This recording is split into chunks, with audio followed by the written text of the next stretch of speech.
Is Ben Hart. This is a notification call from our Department of Tax, Debt, and Financial Settlement Services. There are new programs that can help you reduce or eliminate your debt completely. It is possible that your tax debt can now be considered temporarily non-collectible. You can call me back at my personal desk, 833-577-2627. Hey, thanks for calling, Ben. Man, these voicemails are really rolling in, aren't they? They are, man. That's all our listeners now. It's guys like this. I'm just kidding. We actually have like 40 voicemails from listeners that we have not responded to yet. So if your name is Paul, we responded to that one, didn't we? Well, he has a few. Paul has a few. Oh, he has a few. That was the most recent one, but he has older ones that we need to respond to. But they require more homework. I see. If your name is Paul, if your name is Zachariah, if your name is Maggie, if your name is Trenton, if your name is Lucas Burton. Lucas Burton. Yeah, we're going to respond to you, and we have them lined up. There were like a lot of others though. One of them was somebody like Meg or Presley. It was a girl, but she didn't say her name. Oh, well. And then girls don't exist. But today we're responding to Ben because he definitely does exist. Ben Hart. Ben Hart. With Financial Services. I've been a really smart name for a company because you know exactly what they do. They take your money. What was the name of it? Financial Services. Oh, with Financial Services. Mm-hmm. Yeah, just the general. I think that's what he said. I'm going to start introducing myself like that. Mm-hmm. Hi, my name's Noah. I'm with Corporation. Yeah. Like what? And then everybody's going to respect you more. I don't want to talk about brand. I don't want to talk about AI again, but okay. I am going to pull up my letterbox and see what I've watched recently. Okay, I've slowed down a lot. I haven't watched a movie in like 2 weeks. I've been doing nothing but physics. Yeah, not for fun. School. Yeah, that'd be cool if it was for fun. I wish. Actually, that's what we can talk about. Speaking of physics, the Oscars were last night, and Oppenheimer won Best Picture, which I did not expect. Really, I did. No, because I thought it was going to be well, first of all. Killers of the Flower Moon? Yeah. That one, yeah. Yeah, and actually Killers of the Flower Moon was my favorite movie from last year. Really? I haven't seen it. I don't think we've done our ranked for last year yet. We need to do that. We do. I need to catch up on some movies. Yeah, Killers of the Flower Moon is my favorite movie from last year. And I loved Oppenheimer, too, but it was like number 5. Really? Yeah, actually, and I don't want to do this now, but I'm going to pull up my lists. I don't want to spoil them all. No, Oppenheimer was number 3, sorry. Okay. Because it's Killers of the Flower Moon, Across the Spider-Verse, and then Oppenheimer. I forgot that one came out last year. Yeah, there were a lot of good movies last year. And so we'll do another episode for that. When's the part 2 of Across the Spider-Verse? I don't know. I haven't checked. Huh. But, so Killers of the Flower Moon was great, and it got nothing. It won 0 awards. Man, so Leonardo DiCaprio is still... No, he got an Oscar for The Revenant. Dang it. I mean, good for him. He's a great actor, but dang it. Not for The Revenant. No. He should have won in 2019 for Hollywood, Once Upon a Time in Hollywood. That was a good one. But anyway, Oppenheimer won 5 or 6 Oscars, something crazy. Nolan won Best Director, his first Oscar. And I didn't expect any of that, because Oppenheimer's too hyped of a movie. Usually the Best Picture goes to, less hyped. Yeah, or some artsy-fartsy thing. Usually. Right, and, right. And it didn't go to... It was just Oppenheimer. I'm glad. It was good. Leonardo DiCaprio. Killers of the Flower Moon had that artsy vibe to it. Mm. And so a lot of it's people... Scorsese, and I thought maybe I don't know. I didn't think it would win Best Picture, but I thought that the native girl, Lily Gladstone, would win Best Actor. Best Actress. I thought for sure that she would, and then they gave it to Emma Stone. For what? Poor Things. Speaking of Frankenstein, on the last episode, Poor Things is the plot. Get this. You want to be Hollywood creeped out? The plot is a guy, crazy scientist, resurrects a girl, Frankenstein, a girl to life. Okay. And it's an adult human female body. Is it Emma Stone? Yes. And she, in life, was a nymphomaniac. Sorry if you're family content warning. If you have kids, cover their ears. She was a nymphomaniac. But in her body, he puts the brain of a 5-year-old girl. What? And so then she's awake, and all these guys are trying to sleep with her, and she's 5. It's so creepy. And then she goes on a journey of self-discovery and sexual liberation, and then discovers Marxism. That's the plot. I'm not even kidding. What a modern film. Oh, yeah. Absolutely. Modern, postmodern. There is ridiculous. So many, themes of, modern society in that. What if we... It's like a Reddit movie. What if we, what if we put an innocent child's mind? Yeah. So anyway, that's that. I haven't seen it. You know, it might be. I mean, I know obviously it's a comedy. It's a ridiculous premise, so it might be. Is it a comedy? Yeah. Yeah. That'd be hard to laugh at. Yeah. But I've yet to see it. She won for Best Actress playing Frankenstein Girl, and I thought for sure Lily Gladstone would win because she was great, and also it felt like the most I don't know, it just felt like the most. So anyway, it was a good movie. Killers of the Flower Moon was, and I was surprised it won nothing. I was surprised Oppenheimer won. Yeah, it won nothing. No, Oppenheimer won a lot. Well, no, Killers of the Flower Moon won nothing. Yeah. That's a surprising thing. Robert Downey Jr. got his first Oscar. For what? Best Supporting Actor in Oppenheimer. Oh, good for him. Yep. He's good. He's good in everything, though. Mm-hmm. He's good in everything I've seen him in. Speaking of Robert Downey Jr., Johnny Depp needs to be in more movies. And also, you know what I'm craving? Like, genuinely, deep down in my heart, I'm craving another really good, high-budget, maybe less comedy, pirate movie. So Pirates of the Caribbean-esque. The thing is, those are the only ones. There's no other pirate movies out there. They're making another Pirates of the Caribbean. I know they are. Of course they are. There were 1.5 good ones. Well, no, the first Pirates was great, like a great movie. Yeah, legitimately one of the best adventure movies of all time. The second one was good. It actually was good with Davy Jones. And Davy all that. Jones, yes, I really liked that one. It was really good, but it was introduced a lot of. But it got cool too music. goofy for me. Like when they're in the big ball rolling around the tribe and the cannibal tribe. Like it got too silly. And then the third one Dead had Man's Chest? No, that was the second one. The third one was At World's End, and it had really cool stuff. It had the flipping upside down and turning into the new world. Giant Calypso destroying everything. Yeah. And it resolved the story. That was the end. But it also had some stupid stuff. I didn't like what they did with Will Turner, and it had a bunch of goofiness, and it wasn't quite... What did they do? Oh, he became and then he had to leave. Yeah, I was just like, come on. That's unnecessary. And then after that, they've all been terrible. Oh, after 3? Have you... Yeah. What 4 was? Blackbeard? On Stranger Tides was 4, and then 5 was... No, 5 was on Stranger Tides. 4 was on Stranger Tides, and 5 One of them was about Blackbeard. That was 5, I think. Hold on. And one of them was about the Spaniard. Noah Franks is going to hate listening to this because we're trashing his favorite franchise. But, well, yeah, I mean, the music is great. Legitimately suck after 3. Pirates Caribbean movies. Well, because there's a few funny moments in that show. Mm-hmm. But if I'm looking forward to funny moments in a show that used to be an action-adventure film, you've gone wrong. That's what, number 4 was On Stranger Tides, and that's the one with Penelope Cruz. Who's that? The girl from Sahara. And then number 5, that was 4, and then number 5 was Dead Men Tell No Tales. Oh yeah, that's where what's his face, the guy in King's Speech. Yeah, what is his name? Phenomenal actor. Why have we both seen the King's Speech? It's weird. It's good. You want to do an episode about the King's Speech? Sure. I've only seen it because Caitlin majored in speech pathology, and that's the only reason you've seen that. They made them watch that. And that's a good movie. Yeah, that's the one about the speech pathologist and the training the king to speak, right? Yeah, I mean, if you can put a scientific name to somebody who helps somebody else talk. Yeah, very good point. A bunch of mumbo jumbo. That's going to be your bread and butter, baby. But it's okay, my wife's also the breadwinner. Yeah. Anyway, Pirates, they never made any other pirate movies. There was Muppet Treasure Island and then the Pirates of the Caribbean movies, and that's the only pirate movies that have ever been made. What's the Tom Hanks one? There's Hook. Also. That's a good one. But that's Peter Pan. That's a Peter Pan movie. That's the Peter Pan movie. No, the one with Tom Hanks and... I am the captain. Yeah. Captain Phillips. Technically is a pirate movie, but not the fun kind of pirates. No. The really gross kind of pirates. The real ones. Well, the others are real. I have to talk to you about a conversation I had at the bank today. Okay. That reminded me of that. No, what was they had a show, Black Flag? That's a game. Black Flag's a game. No, you're talking about... Dark Sails, Black Sails. Black Sails. So Black Sails? Yeah. Yeah, when they had a TV show. Something it was like Stars.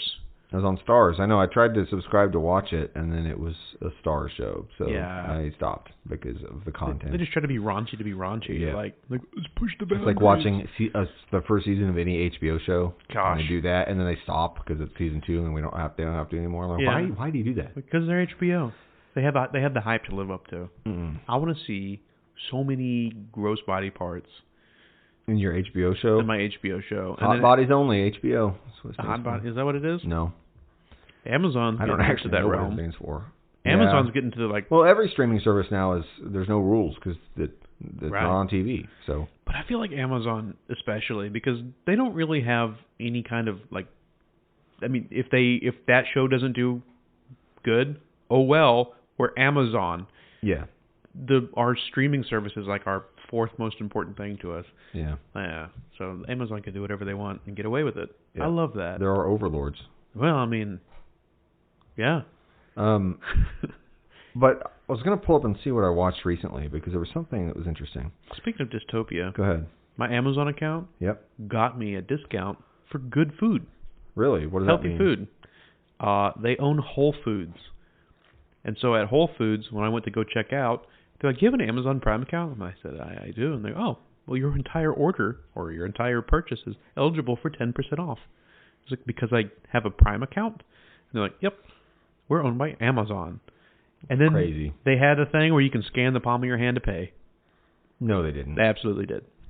That's insane. It was like, I'm living in the future. The future is yesterday. We're still on the last episode, and my mind is. That's where we are. I know. I can't get away from how terrifying this world is. Unplug everything. Don't even listen to this. What are you doing? Turn off your... Literally, turn this off. Also, I apologize for the audio quality of the last two episodes. Don't apologize. You know what you're We're not for. qualified. We don't know what we're doing. Here's what I want to talk about today. Okay. I use my Letterboxd account to come up with fun lists a lot of the time. Yeah. And, you'll make, my favorite Westerns, or, my favorite movies are this, or my favorite these, you make general lists. But then I came up with a few different interesting categories that I think, like, because I make lists on Letterboxd, I've discovered what I like in a movie. And there's sometimes very specific things that I like in a movie. And so, like, more specific than just a genre, but like a subgenre. That is, you know what I mean? Like that I don't know what the name for it is, but I noticed like, I like a lot of movies that are like this. Sure. And I'll talk about just one of those things today, one of those subcategories. I think it's what I call snow globe movies. Snow globe movies. That's what I call them. I don't know the name, but it's movies that usually take place in a single kind of location where there's a whole big cast of characters and they're all trapped there and there's a threat. Okay. Like it's like the characters are all in a snow globe and we're watching them. And it's not the criteria for this is not just that they're trapped somewhere, but it has to be about the characters and like each character is distinct and the way the plot revolves around how the characters interact and the conflicts that arise from that. But there's a threat. So obviously every murder mystery falls into this category, every whodunit. And so that's kind of the main thrust of this. Oh my gosh, I love whodunit. I love whodunit movies. But there's a lot of other movies that fall into this category. So I'm going to go in order from my least favorite to most favorite. Okay. Okay, and just give you the list. I'll try to see if I can't think of snow globes. Of my snow globe movies. So the worst one on this list is Saw. Saw is a terrible movie. It sucks. The second worst is Devil. The elevator movie. It's produced by M. Night Shyamalan, or written maybe, I don't know. All of his movies are bad. Everybody's stuck in an elevator and one person's possessed. Spoiler alert, it's the Sweet Old Grandma. Joseph made me watch that. We watched it together, I think, all three of us. Okay. In high school. Yeah. I watched some of the worst movies I've ever seen. Oh, yeah. We used to, every weekend, we would just find random horror movies on Netflix, and it would be like once every 10 weeks we'd find a good one. We found some great movies that way. We did. But we also found some really bad ones. Mostly bad ones. The best one we found was House at the End of Time. That Spanish one was really cool. Yeah, we need to talk about that sometime. That wasn't even really a horror movie. It was just kind of like... really cool. Yeah. The next worst, and we're still in the bad category. Sure. For me, because I don't like this movie. Everyone else does, but I hate it. But technically, it's a snow globe movie. The Breakfast Club. Yep. Everyone's trapped in the location. You got a cast of characters that are all you need. And there's tension. Yeah, I hate that movie. It is a horror movie in the sense of I have to watch it again because everyone loves this horror, movie. But most of them are. Okay, now we're into the mid category. Mid, okay. Mid, all right. So Death on the Nile, Murder on the Orient Express, the new ones. Both of them? Those two new ones. But the one with Jean-Pierre? Yeah, but the third of the trilogy of the new Kenneth Branagh, like Agatha Christie movies, is better. It's higher on my list. They're at the haunted house? Venice, Haunting in Venice. That one was cool. That one's higher, so we'll get there. Next, now we're into good category. Everything from here on out is good. Okay. So from here on out, everything is really good. Rear Window. Haunting in Venice was in your mid? No, it's higher. Okay. I haven't got to that. Rear Window, Alfred Hitchcock. So I haven't seen that one. Okay, great movie. Glass Onion. Okay. And I included it, but not the first Knives Out, because in the first Knives Out, they're not really trapped anywhere. They can go wherever. It's just about them solving the mystery. The second Glass Onion, they're trapped on the island. On the island. Or the second Knives Out. Okay, Event Horizon. Space movie where the ship accidentally goes to hell. Oh, was that with Michael Caine? No, Lawrence Fishburne, Sam Neill. Anyway, then Haunting in Venice. Okay. Then The Village. M. Night Shyamalan's The Village. Which one was that one? They're all trapped in a village, and there's a twist at the end. Because it's M. Night Shyamalan? Yep. Next. Night. Now we're in the really good category. Okay. Stagecoach. John Wayne, or very early John Wayne, 1939. Okay. But they're all these characters are trapped on a stagecoach, and the Apache are surrounding, and they're not trapped. The stagecoach is trying to get from one town to another, but they're outrunning the Apache. And it's Gotcha. So I guess technically Last Jedi is a Snow Globe movie too, but they're allowed. Apparently they can just leave and go to whatever planet they want on the escape ship and not get noticed. So that movie makes no sense. I'm not including it. Next, Misery. The Stephen King. Next, Cabin in the Woods. Oh yeah. Yep. Above that, Hateful Eight. Where they were stuck in a cabin. They're stuck in a cabin. It's like The Thing. Next, Alien. Okay. The original Alien. Next, above that, 10 Cloverfield Lane. Yep. Above that, The Evil Dead. Okay. Above that, 12 Angry Men. Okay. You wouldn't think of it, but it is. Above that, The Shining. Above that, Gremlins 2. Okay. Above that, Evil Dead 2. I feel like those two movies make it on most of your list. Yeah, and then now we're in the top. Those were the top 4. So we're not done yet. But of the top 4, there's Gremlins 2, Evil Dead 2, and then the top 2 are 2 of my top 10 movies. Okay. Clue, yep, obviously, and The Thing. And The Thing. So there you go. That's Snow Globe movies. Those I don't know why, but I love that genre. Of where they're stuck just in characters trapped somewhere, and it's about... But some movies that technically are like that don't count, is like The Purge. Because it's like they're all trapped in the house, but the characters have no interaction. Like, the characters don't matter. No. It's just about, people are trying to get in. Or people like are the breaking Strangers. the law, yeah. It has nothing to do with the characters. I like that was a bad movie. The Strangers? Yes. Yeah. People love that movie, dude. Really? People love The Strangers. I did. I hated it. There was another movie that my drama teacher in high school recommended, and it was very similar to The Strangers, where 2 absolute strangers broke into a house and tried to kill these people, and then that was the movie. They didn't do it. They were bad at it. Yeah. Like, comically, but it wasn't a comedy. I don't know. That was a bad... And she was like, it's a great movie. You'd love it. We watched it together. I remember The Strangers. Oh. No, it couldn't have been that. That came out too late. They were like masks or something. I don't know. Well, The Purge was kind of like that. Yeah, they did. Do you remember that terrible movie with Jennifer Lawrence? It came out the same year as Hunger Games. Cabin at the End of the Woods? Yeah, House at the End of the Street or whatever. House at the End of the Cabin? Cabin at the End of the Road. At the end of the house. At the end of the street. In the woods. In the woods. That movie sucks so bad. Isn't that the one where they went down in the elevator and it was like all horror movie monsters? No, that's Cabin in the Woods. That was on my list. Okay. That's a great movie, but that's like a comedy. Yeah. The one with Jennifer Lawrence's House at the End of the Street, I think. Oh, that was with the weird guy. Yeah, weird guy, and then he's keeping a girl in his basement, turns out, and then he keeps her in his basement. There's also another movie about that. Girl in the Basement. For real? Yeah, something like that. Basement. Room is, yeah. I guess Room is a Snow Globe movie, but... The Room. No, that is not. The Theater was a Snow Globe movie. Yeah. If you watch me watching it, it's a Snow Globe movie. Anyway, I don't know. Can you think of any others? I'm trying to. Sunset Limited comes to mind. I haven't seen it. That's the one where Joseph and I did. I heard Green Room is good. I heard that would probably fit the category. There's got to be more. I mean, I'm sure there's lots of really bad horror movies out there like that fit the... You can't really think on a podcast. You know what I mean? Like, yeah, as you're actively recording. That's why most people have notes. We should do that. No. We have before. Have we? Yes, but I mean, it goes against the grain of what this is. We don't really seem qualified to do this. Hey, that ties into the name of the podcast. NPR, Ask Me Another. Me? No. Oh. That's the name of it. It's almost my initials. Speaking of pirates, there's a pirate ship right behind you. For our viewers who are watching on video on Patreon. It's in the... Oh. That's a joke for you 4 Patreon subscribers. We've not posted anything in like a year. Didn't we lose a subscriber? Do you want to take a tastefully done lewd photo to put on our Patreon for our subscribers? I already have those. Okay, just send them to me. I'll post them on the Patreon. Them. You know what we should do on our Patreon? We should like improv song covers. We should put content on there for sure. Yeah, but it should be content unrelated to the podcast. Like it should be should be something else that's bad. Like it's not about movies. It should just be us like improv comedy. So I walked into the room and no, that's it. Celebrity impressions. We do celebrity impressions. I don't even know who that was. That was just an impression of all comedians. That was all comedians rolled into one. Yeah. There was a lot of Jerry in there though. Jerry was there?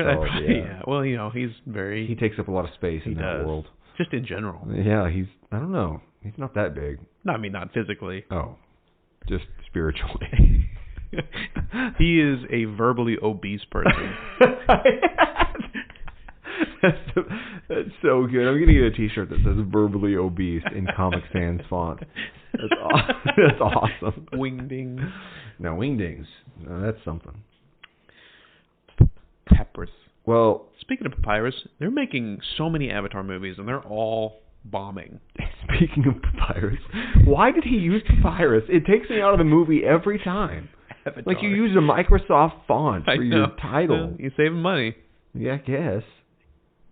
You'd be surprised how many movies use Papyrus for things. I don't want to think about it. Like especially props, or there's like a sign that's supposed to be like a jungle handwritten sign. It's almost always Papyrus.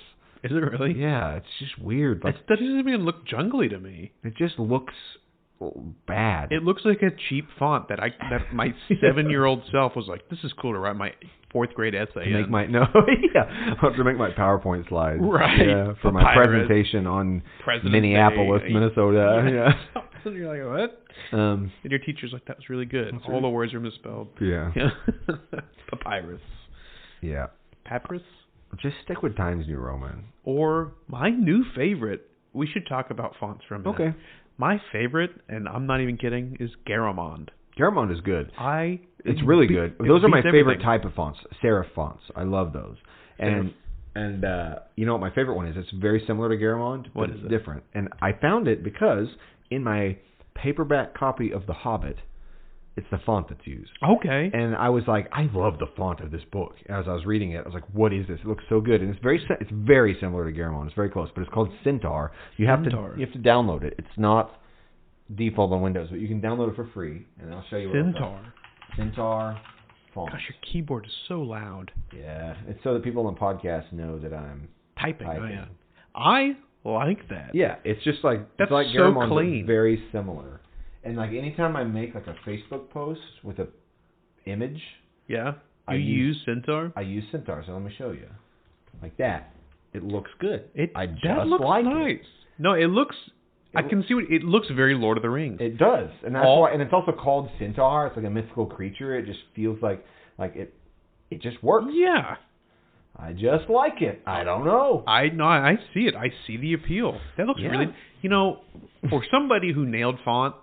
The Lord of the Rings nailed the font. I'm saying Lord of the Rings, like J.R. Tolkien nailed the fonts, like the Elvish.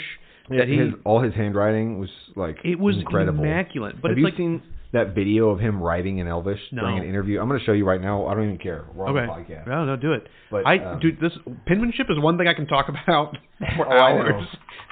But yes, that's right. Tolkien. For context, I'm really into fountain pens. Like, I don't know, weird amount. I have 3 on me right now. So there's an interview where they're just interviewing Tolkien about things, and he just is like talking about the Elvish language, and he starts writing in it like fluently with a fountain pen. It's so cool. Oh, let's see if I can identify the pen. Make it full screen so I can see. Oh, don't listen to it.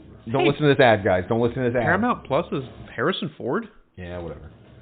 Oh my gosh, that's loud. I'm turning it up so the audience can hear. Oh, okay. I can really hear it. Writes in Elvish.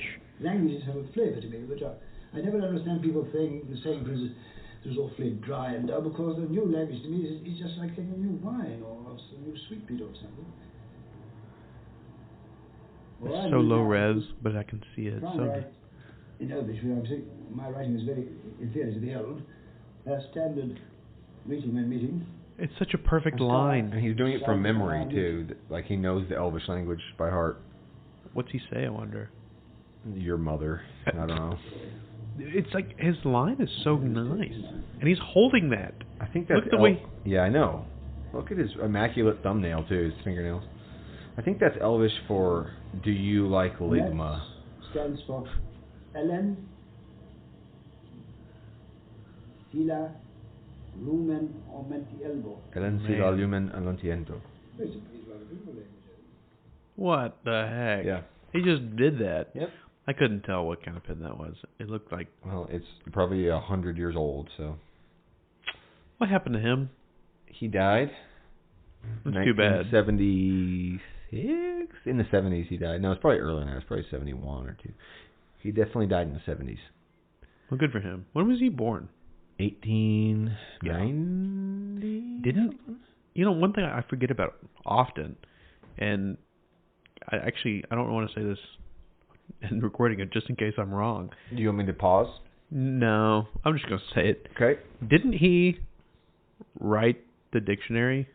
He helped contribute. He contributed to the Oxford English Dictionary. Oxford English. One of the editors or contributed. He did something. But yeah, he was on that committee that wrote that. What was his degree?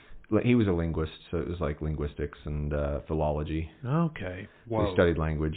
And that's where all the Middle Earth came from. Is he invented the languages first, and then he was like, these need a story, like a backstory. Like seriously, he invented the language and was like, this is boring on his own. Yeah, and he was like, we need a story for this, and that's Let where me everything write came the from. coolest story of all time. And then like billions of years of lore, and just dedicate my life to this.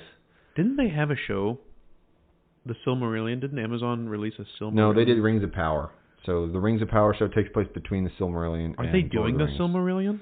No, I don't think so. Also, Rings of Power was kind of bad. I read that they were doing the Silmarillion. They might be. I didn't get through the first season. Yeah. But yeah, it takes place between Silmarillion and... Well, and Silmarillion covers thousands of years of history. That's what I was thinking. There's no way they... But that's one of the best, most beautiful books ever written, is the Silmarillion. Yeah. I mean, it's great. It's beautifully written. I mean, you have to really spend time with it. It's like reading a textbook. It's like reading ancient mythology. Yeah. It's beautiful. It's weird. Anyway, that's good stuff. What are we going to call this episode? Episode about stuff and things. Has to be not qualified to blank. Thing. Not qualified to what? Thing. Think. Not qualified to think.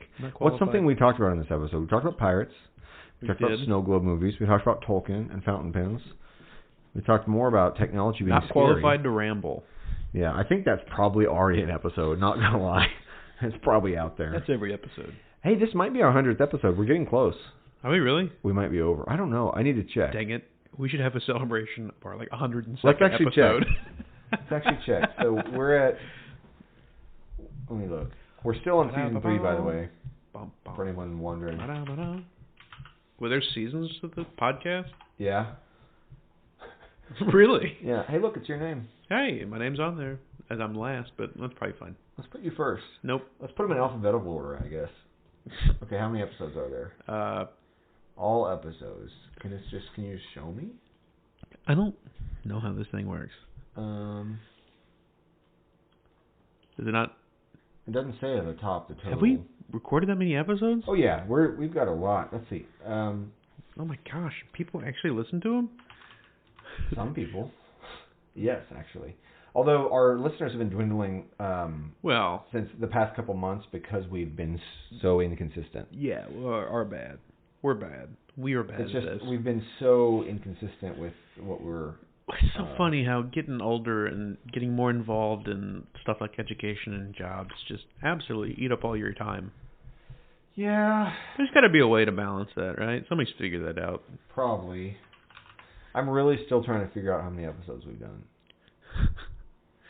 You know, if we just got paid money to record podcasts, then we would be very consistent. And you know, there's a way for that to happen. This is episode 98. 98? Are you kidding? 98. That was the year I was born. Yeah. 1798. I mean, whoops, what'd I say? You said what you meant. Oh. And the curse will be lifted when you find true love's first kiss. Which is why I haven't kissed you yet. I'm trying to keep you around. Will I just die immediately? No, I mean, you'll probably age to the age that you are, which is 300 almost, 250. Gross. So. I look terrible. You don't know. I don't know how much How many electrolytes do you consume? A lot. There's a lot of electrolytes in hamster blood. Yeah. Is that the secret? Well, yeah. Yeah. Basically. That and antioxidants, probably. And weasel urine. Yeah. That's where the antioxidants come in. Nope. It's just good. Oh, that's just coffee. Yeah. Basically. I've never heated it up. Yeah. It's always iced weasel pee. Oh, my gosh. Takes some of the bite away. Keeps the doctors away because they're like, I'm not touching this guy. He's crazy. Yeah, the doctors are secretly vampire hunters. Oh, that's why you don't go to the doctor. That's why. Like, we just want to do a checkup. I'm going to put this wooden stake really close to your heart and tap on it to listen with my stethoscope. And you're like, yeah, right. Sure thing. Sure thing, buddy. Yeah. I'm not going to the doctor. The last doctor I went to had a crow peck my cheek out. Yeah, it's really obvious too when you're just going through the freaking strip mall, and it's like orthopedic surgeon Dr. Van Helsing, MD. Like, I'm not going in there. You know what I did recently? So I'm getting married soon. And congrats. Thank you. And I had to go find a suit because that's something you do for getting married. I was like, can we do? That is annoying. It is kind of annoying. And I thought we were going to be different. And originally we planned to be different. And then the more we talked about it, the more it was decided that I should wear a suit. I get you. Yeah. That's fun. So we went and we found one at Dillard's, but we went to the mall, Woodland Springs Mall. That's not a Woodland Hills. Oh, sure. Whatever, it's all the same. Yeah. It's an alive place. Malls are coming back. Just that one. Oh. Because there were like 3 malls in Tulsa. Were there? And that's the last one left. Yeah. Oh, and good. Then the Muskogee Mall's done. Well, Muskogee was just a terrible place. But when we were kids, it was a poppin' mall. Was Before the shooting, yeah. Yeah, there was an Earthbound. They had what's the Zales? Zales? That's in every mall. I would never buy a ring from Zales just because they're in the mall. I went to one of those. No, it wasn't that one. Anyway, the point is, I wish malls would come back. I freaking love malls. Dude. They're like my favorite thing. Yeah. And I'm sad that they're dying because everybody shops on Amazon. Circle back to Amazon. Amazon again, yeah. Well, and a lot of people hate malls because they represent consumerism, and they're like, oh, it takes up so much space for nature and stuff. But you order through Amazon. I was having a conversation with a woman today at a coffee shop, and she was like, did you know most olive oil is owned by the mafia, and that they actually water it down with vegetable oil? Hold on. First of all, that is awesome. I need to go buy some olive oil if that's true. Right? I was going to look into the mob really own most olive? It makes sense. There's like an olive oil mafia. I love the mafia, dude. We got to do a mafia episode, talk about mafia movies really do. And stuff. I legitimately love the mafia. They're the only criminals with class, you know what I'm saying? Yeah, but they've got a code. Horrible. And they're not horrible like the other organized crimes are horrible. You're right. Compared to the cartel or the Yakuza or American street gangs, they are absolutely gentlemen. You're absolutely right. And they had the code of like, we're not going to hurt each other's wives and kids. This is between us. I'll blow your brains out, but I'm not going to hurt your family. Right. Not that they all take care of your family. They all obeyed that, but in general. In general, that's their idea. But the cartel was like, I will cut you to pieces in front of your family and put you in a hole just for like looking at me wrong. Yeah, they're kind of crazy. They're scary. They can't really do anything about it though. You ever seen Sicario? The movie? Yeah, about the cartel. No. All right. But what I was saying, yeah, sorry. No, you're good. Is that there's like this olive oil mafia, and they all water it down with vegetable oil, and they send it to the States. And most olive oil is owned by this one family or whatever. I don't know. But this lady figured out a way to get around that through, guess what? Amazon. Ordering it on Amazon. Yeah. I'm like, whoa, really? Yeah. You figured out the ancient secrets that Google You're literally allowed you to know. supporting the bigger mafia. Exactly. Amazon is a way worse mafia than the mafia. If the mafia sold me a watch, yeah, I'm like, is this real? And they're like, you should buy it. And then Amazon has it for cheaper. I don't know. That was a terrible analogy. No, but like the mafia is some families that are really rich and powerful and do bad things to maintain power. Yeah. And secretly control a lot of industries and things. Amazon is exactly that times 10. Yep. But legal. Because they have a bunch of money. Yep. I knew a kid growing up around here. He started a club. Just a hanging out club where they played cards and smoked cigars, and they were like 16. Uh-huh. And he started a club to benefit his town he was in. And I was like, that's a gang. That's absolutely the mafia. And he was like, no, we're going to ride around on our bikes, and we're going to, like, keep the streets clean. I'm like, really? Of like what? People you decide shouldn't be on the streets? Yeah. They're like, and then we're going to go house to house and tell them we're keeping their streets clean, and so they should pay us for that. And if they don't, we need to clean them up. Exactly their mentality. I'm like, you guys, are you being serious? And they were like, yeah. Like, no one's ever thought of this. And, like, we're going to be really friendly to the community. If somebody needs money, we're going to loan them money. And then, of course we have to charge interest, but that's just part of it. That's just to keep business moving. Keep business moving. I mean, we're loaning them money. We're being the good guys here. Right. I was like, you guys are absolutely the mafia. Yeah. And it went on for a while. Like, he had a club. He started a club, and they, like, had the persona of, like, we're going to go. But mostly they just hung out and smoked weed and played cards. Yeah. And ate their mom's groceries. Yeah. But it's just a funny story I like to tell people because I'm like, that happened to somebody that I know. Not like they thought they were being original. They thought they were like doing it. They thought they were the people. They're like, we're going to be beneficial to the Pegs, Tahlequah area. I'm like, yeah, start it up. Oh, it's the Pegs, so it's north of town. Oh yeah, Pegs, Tahlequah area. He is. There's nothing between Pegs and Tahlequah. He lives in the woods now. Yeah. His baby mama didn't talk to him. He doesn't have custody. Things ended up well for him. I'm going to end this podcast, and then I want you to tell me who it is. Okay, you're not going to know him. Oh, okay. You might. Well, anyway, shout out to the Mafia. Shout out to AI and Pirates. If you want to leave a voicemail like Ben Hart did. Ben Hart. Dude, that was a deep good one. Yeah. Then you need to call 918-268-6337. Also, leave us a 5-star review on Spotify and Apple Podcasts. And as always, I hope that you have lots of warm kisses from your loved ones, as always, and tummy rubs. And, ooh, I'm sorry ask for one of those. I sometimes I forget our audience is not corgis. I still love me a good tummy rub. Yeah. All right. Until next time. All right. Bye. Love you too. Oh wait. Hold on. Now bye.